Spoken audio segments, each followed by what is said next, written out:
keep beckoning to me.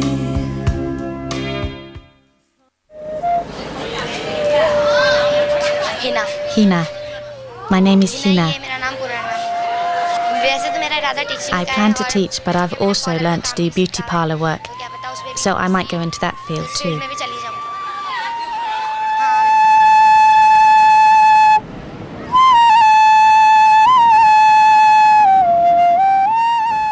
My age?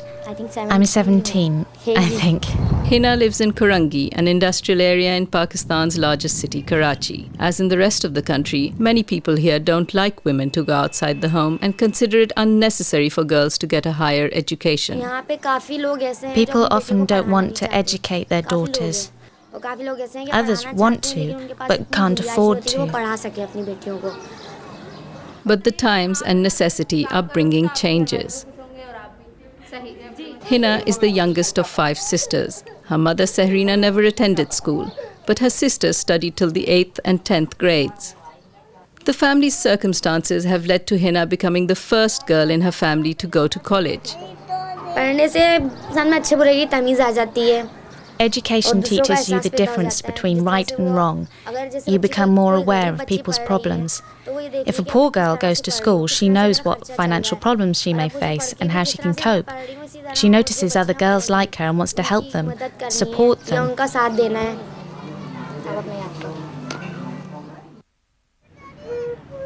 Hina's only brother and one sister died young. Some years ago, her father, a bus conductor, was fatally electrocuted while installing some wiring outside their house. Sahrina, her mother, has never had a job before. She had 4 young daughters at home. At that time, Hina was still at school. When my father died, I was in 8th grade. My mother couldn't afford the fees. Since then, children have been coming to our house to study, so we can pay the fees. Sahrina thought it necessary for Hina to continue her education, to ensure a better future. But her in-laws were also pressurizing her to move in with them. They wanted her to sell the house. They said, "We'll get you a house, we'll look after you." But we thought, if they never helped us while we were here, what would they do there? My mother refused to sell the house. She said to them, "You can even take the girls away." The eldest uncle took Sahrina's 4 older daughters away, but Hina stayed with her mother. Within a year, my sisters came back home. Mother was very ill and I couldn't look after her alone. Before, I could manage. Sahrina is still often unwell, but she is thankful that they own their house and manage to get by. All the girls make their own clothes, and they also make clothes for their neighbors to earn money. They also teach children the Quran, but without any charge. Hina pays for her college fees by tutoring school children. She earns some extra cash by occasionally making up brides and applying henna for festive occasions. When she finishes, it will look prettier. You can't tell what it is right now. The sisters also earn money by preparing clips for purses and shoes. They get 4 rupees, about 14 cents, for every 250 clips. The eldest sister, Sughra, works in a factory. This is a first for the family. But instead of providing moral support, their relatives began gossiping. They'd say, "Look, Iqbal's daughter is working. His wife is working. She's working in people's homes." I listened and listened. I kept quiet. Then I said, "If you cover our daily expenses, I'll keep my daughters at home."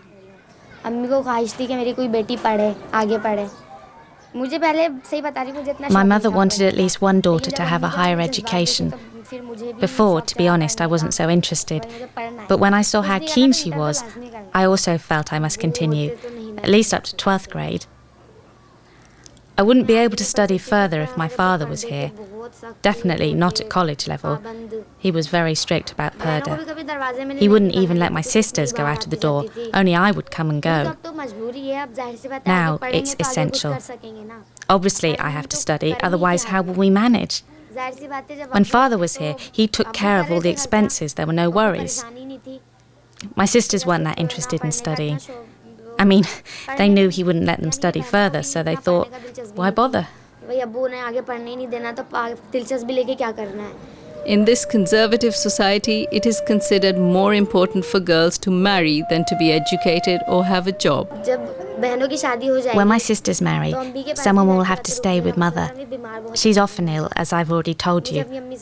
I love my mother very much, so I'm not keen to marry. Sarina hopes that at least Hina's education will be useful if she does not marry. If she gets a good job, the two of us will manage. Hina and her sisters have little opportunity for fun, but sometimes they go to the beach with their friends. I want to do something which will be of benefit to me and others, like teaching or doing some beauty parlour work. I mean, so I can save up and open a school. Even now, there are some children I don't charge. When they are given the chance, girls often do better academically than boys.